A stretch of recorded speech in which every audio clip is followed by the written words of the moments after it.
Have you ever looked at silk ribbon embroidery and thought it just looked too complicated and difficult? Well, I'm here to tell you today, nothing can be farther from the truth. Silk ribbon embroidery is so easy to do, and the results are just spectacular. Today I'm going to show you how you can design and create sweet pieces of jewelry using just a few inches of silk ribbon and some basic stitches. Hi there, creative people, Sandy here. Welcome to another jewelry making video at KeepsakeCrafts.net.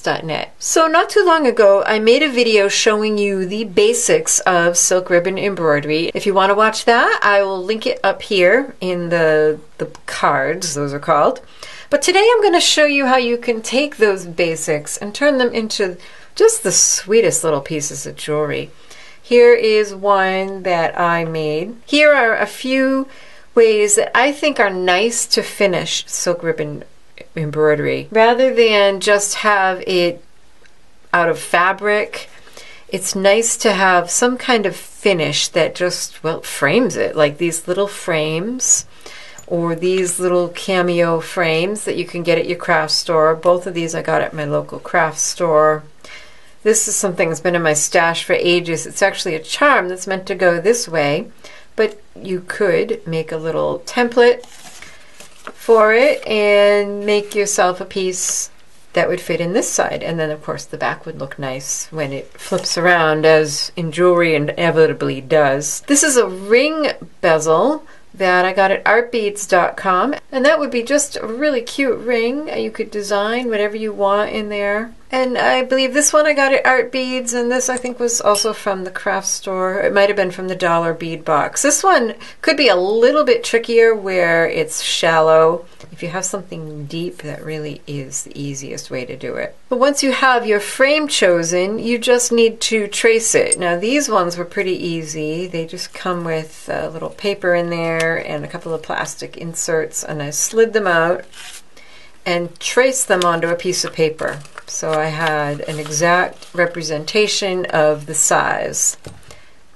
This one was a little trickier because of the design. So what I did, I just went through my stuff and found something. So this little steampunk thingy was exactly the right size. So I traced around it. If you can't find something like that, you can just put it under a piece of paper and use a pencil to do a rubbing and get a size. Like with something like these with the fancy frame. Just do a pencil rubbing and that will give you your size that you can design in. And then you can start sketching. In that video with the silk ribbon basics, I showed you these cute little bees, and that's what I put in this one. And I also showed you this little dragonfly, which I put in this one. I've got flowers and sweet little insects. You can do anything you want. You can just build with simple shapes. This is a Spiderweb Rose, which is so much fun to do. So you just start sketching and get your composition. It's actually a pretty good exercise for compositional design. There was one of those exercises when I was in art school. They made us do paintings on the insides of matchboxes. Not to make us paint in miniature, but to help you to be able to see a composition. If it looks good small, in a thumbnail, so to speak, size, it'll look good bigger. So get your composition down. And like in this one, you can see that even though this opening is the exact same as this, things work out. They often get a little bit bigger in the stitches. So this design, a couple of the elements had to be eliminated to fit it all in there. Now then you'll want to mark your design on the denim. I just used a white marking pencil, which you can get at any sewing supply store. Oh, and by the way, I just came across this one, which came in the May 2018 dollar bead box. This will definitely give you a little bit more real estate to play with in your design. Give it a little bit more breathing room, because this one is a tad bit crowded. I still think it's cute, but so use your imagination, look around at what you have and what you can find, and there'll be all kinds of opportunities for framing these little pieces. But what you'll need is a pencil. I like using my mechanical pencil because it gives me a very fine line. You can possibly trace it. I'm not going to bother to try to trace it. I'm just going to use my circle shape to lightly.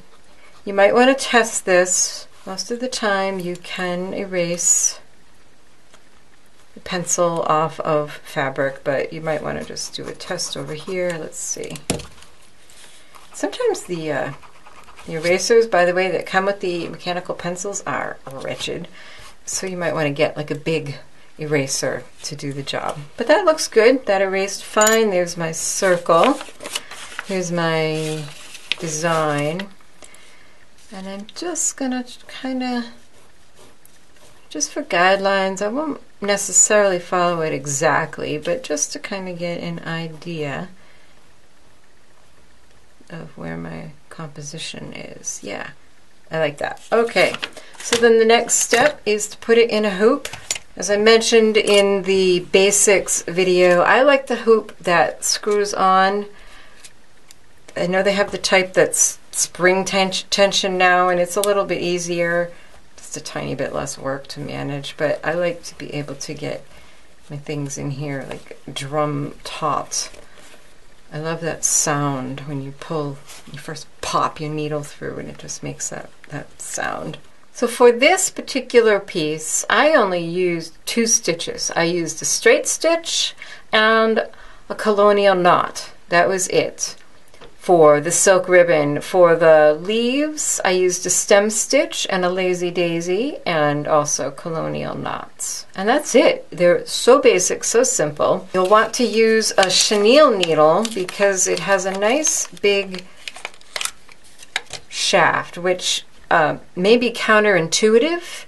You may think you'd want to use something with a smaller shaft, but what you want is to make a large hole for the silk ribbon to pass through the fabric so that it doesn't get totally wrecked and abraded. So for my butterfly, I've picked 2 colors, 2 shades of pink, so I'm going to do 2 wings in each color. And that's it, 2 stitches of each, which means you do not need to cut much. For this, I'm going to cut about 5 inches, which will be way more than I'll need. And I showed this in the basics, but I'll show it again. You just thread your needle, pop the point of the needle through 1/4 to 1/8 of an inch from the end and pull it down over the eye. And now that's secure on your needle, it's not going to come off. To make a knot on the other end, you poke through about 1/8 of an inch and then 1/8 of an inch, 1/8 to 1/4, whichever. This will make a pretty small knot, which should be fine. Now because this little canvas is so small, you do want to do some planning. I'm going to be stitching from here to here, and then I'll go, because this is so close, I'll go from here to here. I want to start out here because there's no other stitching to be done out here, so this is where I will leave my knot. So where you're working in such a tiny space, you do want to kind of plan that. The key to working with silk ribbon is to control it. So an awl or another needle is helpful. I'm going to take a moment and just straighten it out so that it's all straight when I go back down from my stitch. And you'll see why. I'm going to go back down there. And often your finger is enough to just kind of make it behave. See that twisted? So I'm just going to stick my awl in there and see how it straightened it out.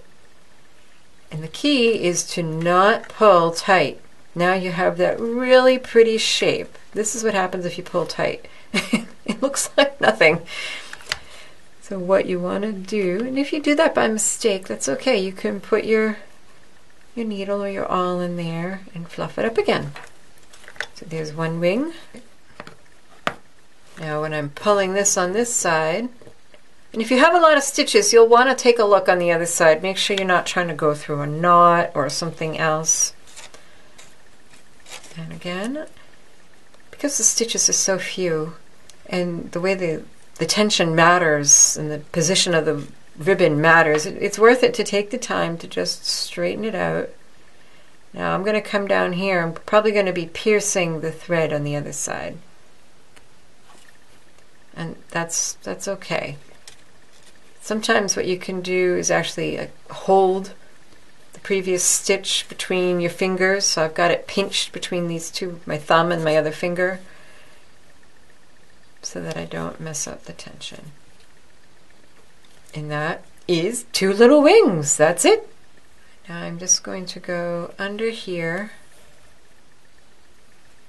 And if there was more ribbon, I might go under another piece. I think I'll just trim this. And I'll probably try to pierce that with another thread and see. This was probably twice as much as I needed, although you do need some to, the length of the needle to be able to maneuver it. Now I will repeat with the darker pink color. By the way, all of this silk ribbon was sent to me by the folks at Thread Nanny. They sent an absolutely gorgeous assortment of silk ribbons that I have been enjoying using for all kinds of things. If you want to know other ways you can use this beautiful stuff, I've done a video showing how you can knit with it using a really cool knitting tool from your craft store. I've shown the basics of using it. In fact, I have a video planned coming up, all the different ways you can use silk ribbon in jewelry. But I've been doing embroidery of one sort or another since I was a little girl, probably 8 or 10. I just find it to be such a peaceful and relaxing pastime. And you end up with something beautiful at the end. Just think, instead of having machines going, all you need is some good light and a needle and your thread and a hoop, and you're set to go. So now I'm just going to repeat the exact same steps. There we go. And keep in mind, just a finer point, that because the ends are pinched, your stitch will look a little smaller when you're done making it than it, like if you look from here to here and you think it's that long, it'll end up looking a little smaller. Whoops, let's see how there's a case where I want to hold that so I don't wreck it on my way down, and then check on the back, see what I'm coming up through.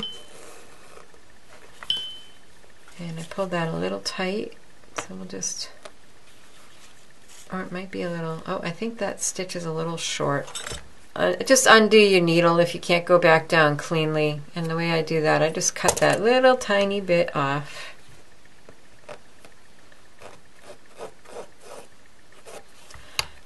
And since you're doing so few stitches, it really is worth it to get them up looking just the way you want. I mean, who knew that a straight stitch could be so pretty? So I'm going to grab that again, and I can actually see my hole that I was previously in. That's what I mean, that it kind of looks longer when you're planning it with your needle, but it shrinks up a bit just because of the shape of the ribbon. I think that's going to be a little too long. So, because we're working in such a tiny scale, moving a couple of threads over can make a difference.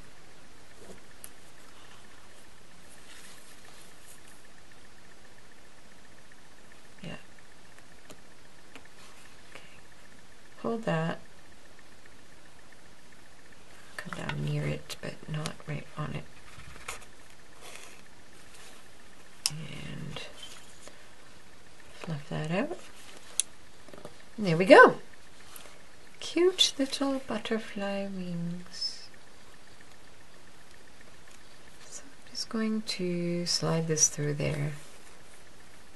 And maybe go back through it. Call it good.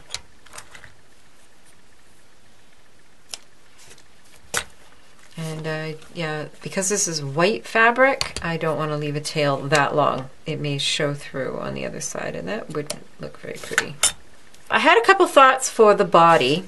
I have some black here, but I thought that was kind of stark. So somewhere, oh, I have some bugle beads. And I haven't even checked these yet. I grabbed them on my way down here. Oh, that's cute. Let's see, shall we do a purple one? Yes, that's adorable. Oh, I like that. So yeah, you could do a stitch with black embroidery floss if you need to make it smaller, or black, or any color you want. Silk ribbon, and just you could pull it tight like that stitch I showed you before. That would make a little body, but I thought that yeah, some beads adds just some nice sparkle and a little bit of a different texture. And I have these are tiny little 15-0 seed beads. The problem with bugle beads is that they are notoriously sharp and cut threads. So what I'm going to do is put one of these little round seed beads at each end. So when the thread goes through the bugle bead, it's not making a 90-degree bend against that sharp edge to go down into the fabric. Instead, it's going straight across through the little green seed bead, and then it takes its 90-degree bend down through the fabric. So you have a much less chance of it being, of the bead cutting the thread. Alright, here is my brand new package of beading needles, which I haven't even opened yet. Tulip beading needles. The thing about beading needles as opposed to sewing needles is that the eye is the same thickness as the whole length of the needle. Oh gosh, these are tiny. Let me see if I can find the biggest one in here. If you flatten it with your nail, because the eye of a needle is flat, that will often help. And if you pinch it between your thumb and index finger, leave just the tiniest bit sticking up, and also trim them on a diagonal. These are all tricks.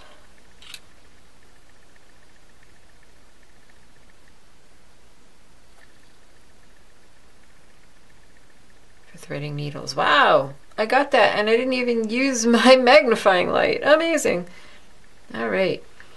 And my eyes are pretty bad these days. There it goes. Okay, so we've got a little 15-0, a bugle bead, and a 15-0.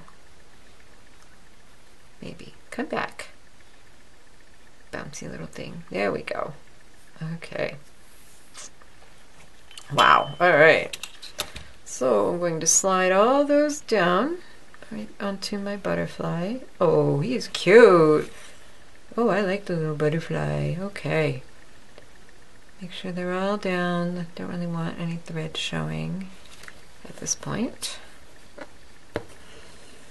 I could, if I wanted to, actually put my sewing needle back on, but this will work. And I'm going to make little antennae because I can. So there's my little butterfly, and now I can tie off, go through a couple of things on the back, make sure I'm not going across anything where this dark green thread's going to show on the right side. Then you can leave a little loop and go through it, pull that tight, and go through the other loop, and that's a great way to make a knot. And if you want to just kind of run it through something else,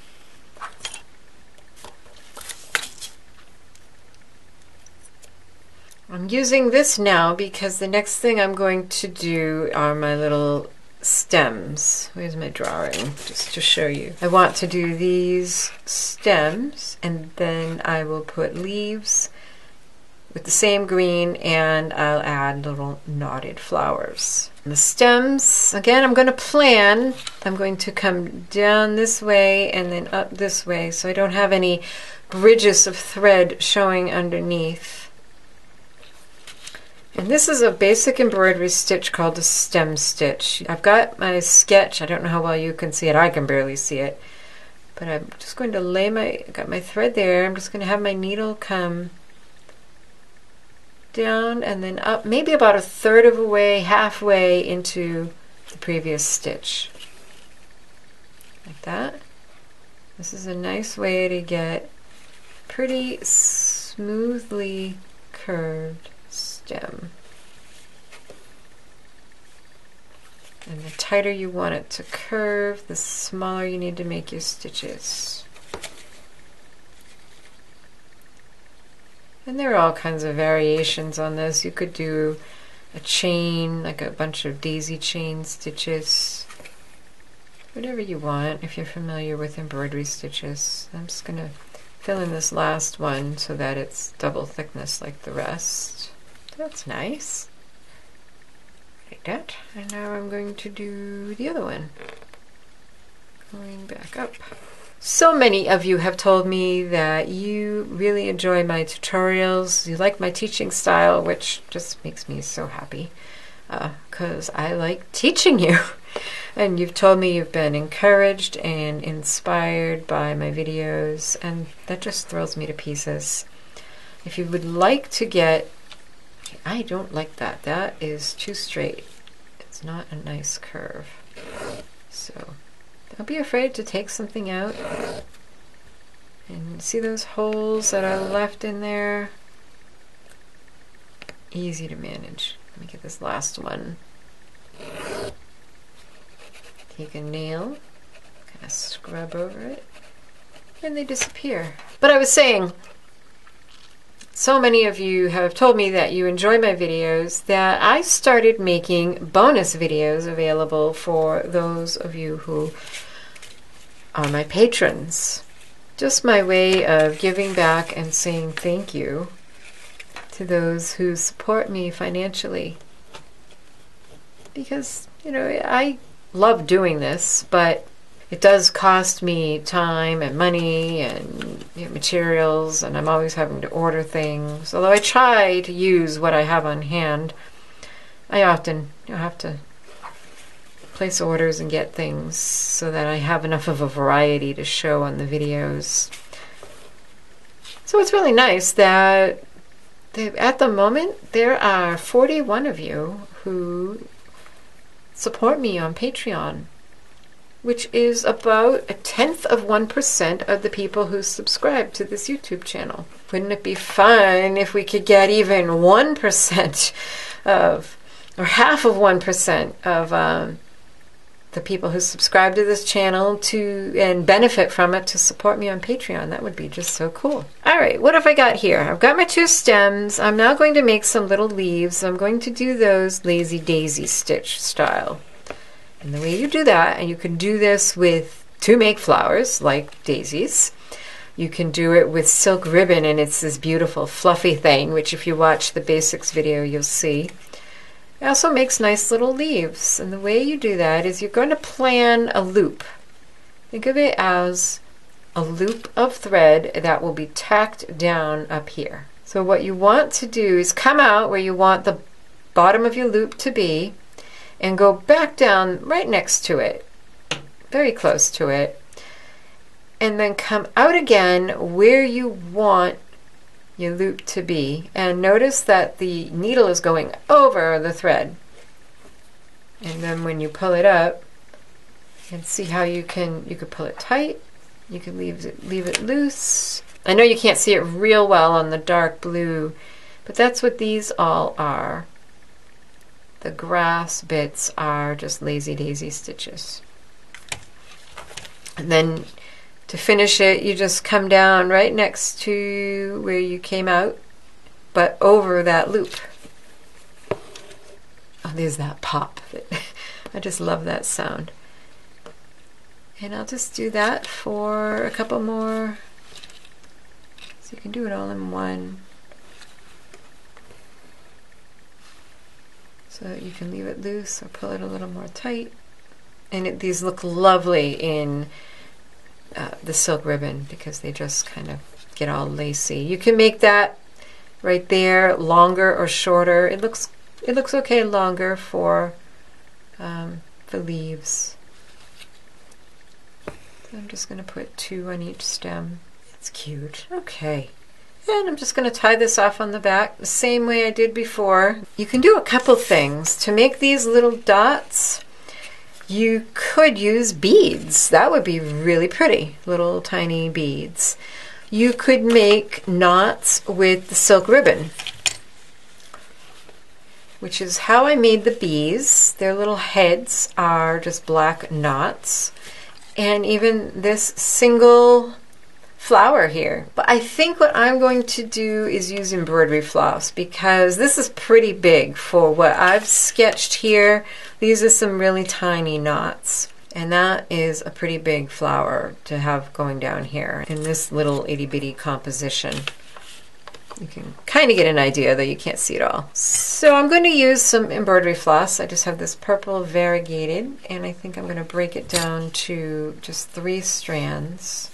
And I will show you how to make a colonial knot. You've probably heard of French knots. I always found French knots to be annoying because they wouldn't stand up straight. They would kind of flop over and not always behave the way I wanted them to. And then I discovered, I think it was somebody was candle wicking, which is embroidering just with knots, I believe.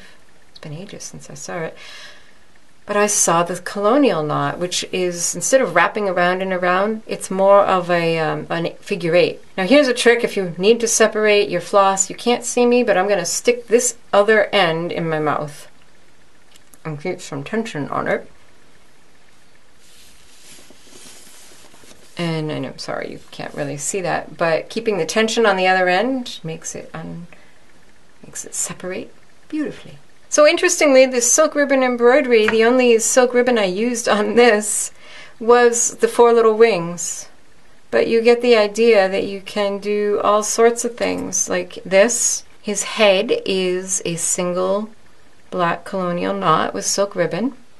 And then his body is 2 yellow straight stitches and a black straight stitch, which kind of gets lost in the head.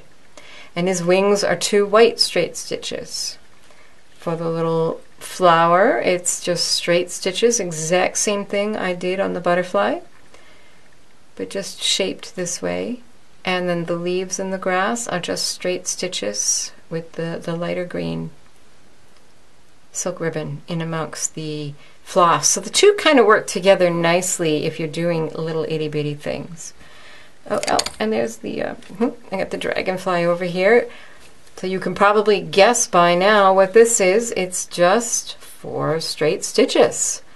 And then these are beads. You may have to adjust things from your sketches, because like I said, when you're drawing it with a pencil, it looks like you have a lot more space than you actually end up having. I'm also going to trim off this little bit of a tail below the knot, because that's going to be up at the top here, and I don't want any of that to show on the back side. So I'm going to start here. I think I showed the colonial knot on the basics, but that's okay. So you pull through where you want your knot to be. You hold the needle in your dominant hand, and you hold the thread in your non-dominant hand with a loop that is facing your dominant hand. You go over the part of the loop that's closest and under the part that's furthest away, like that. Then you bring the thread up and over the needle, furthest away from you, and back down closer to you. Just try it. Just follow the steps and you'll get it. And then put your needle down, and notice I'm pulling this tension, so I've got tension on it. Put your needle down right next to where you came up, and I'm just kind of holding this and sliding it and letting that knot go right there. And I'm going to hold it with the thumb of my non-dominant hand as I poke that down. And you may say, whoa, what? Really, once you get it, you can't forget it. You just loop, go over and over the part closest to you, under the part furthest from you, and then bring it up and over and around. So can you see the figure 8 that I've made with it? Pull that tight and go back down right next to where you came in, and that's it. Now this video is pretty long already, so I think I'm going to finish this off camera And in the next part, I will show you how to finish these, because there are a variety of ways of doing it. Like, this was a bit of a puzzle to figure out how to get it in here. There are different ways of finishing these so that they look really nice and a little beautifully finished piece of jewelry. So if you're interested in the supplies I used, click on the little eye in the upper right of the video, or the link in the description box. That will lead you to my blog post, where I always have a complete supply list. Oh, that's better. See how I could control that by just pulling it tighter, because I thought it was a little big. Where was I? Oh, blog post, supply list. Click here to find it, and take a look at my Patreon page if you would like to get bonus tutorials. More of what I teach, but just for patrons only. So thanks so much for watching. Happy creating. Bye-bye.